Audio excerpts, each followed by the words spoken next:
warahmatullahi wabarakatuh. Selamat pagi anak-anakku semua. Semoga kalian semua selalu dalam keadaan sehat walafiat sehingga selalu bersemangat dalam mengikuti pembelajaran pendidikan agama Islam dan budi pekerti. Oke, untuk kesempatan pada pagi hari ini kita akan belajar tentang meraih ketenangan jiwa dengan meyakini qadha dan qadar.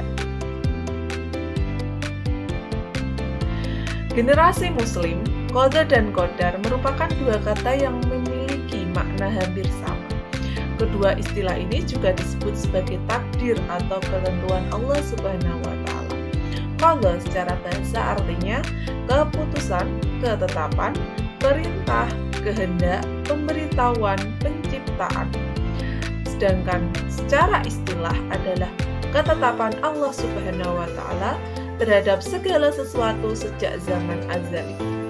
Selanjutnya, pengertian dari qadar sendiri secara bahasa adalah ukuran, kepastian, kekuasaan, peraturan, kemampuan, kehendak maupun perwujudan.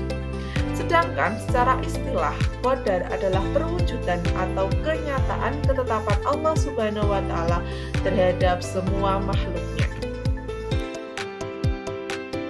Yang kedua adalah dalil naqli tentang beriman kepada qadha dan qadar yang terdapat dalam Quran surat Ar-Ra'd ayat 11. A'udzu billahi minasyaitonir rajim. Bismillahirrahmanirrahim. Lahu mu'aqibatum min baini yadayhi wa min khalfihi yahfazunahu min amrillah. Innallaha la yughayyiru ma biqaumin hatta yughayyiru ma bi anfusihim.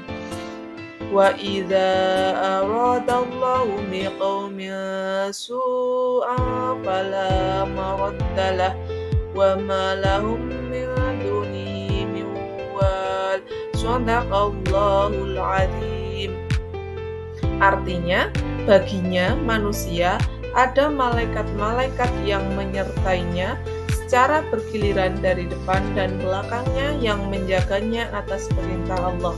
Sesungguhnya Allah tidak mengubah keadaan suatu kaum hingga mereka mengubah apa yang ada pada diri mereka. Apabila Allah menghendaki keburukan terhadap suatu kaum, tidak ada yang dapat menolaknya, dan sekali-kali tidak ada perlindungan bagi mereka selain Dia. Wahai generasi Muslim, terkait hubungan antara qadha dan qadar dengan ikhtiar, sebagian ulama berpendapat bahwa takdir dibagi menjadi dua, yaitu takdir mu'allaq dan takdir mubram. Takdir mu'allaq yaitu ketentuan Allah Subhanahu wa Ta'ala yang ikut sertakan pada peran manusia melalui usaha atau ikhtiarnya. Misalkan nih, ada seseorang yang ingin pintar, maka dia harus rajin belajar.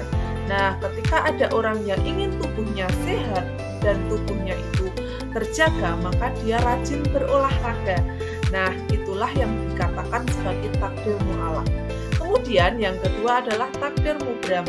Takdir mubram artinya adalah ketentuan mutlak dari Allah Subhanahu wa Ta'ala yang pasti berlaku dan manusia tidak diberi peran untuk mewujudkannya. Nah, coba kita renungkan, apakah orang itu bisa mengubah malam menjadi siang maupun sebaliknya? Nah, itu kan nggak bisa. Nah, ini yang dinamakan takdir mubram, terjadinya siang dan malam. Kemudian jenis kelamin, pada kodratnya manusia itu terlahir dalam jenis kelamin. Kalau tidak perempuan, ya laki-laki.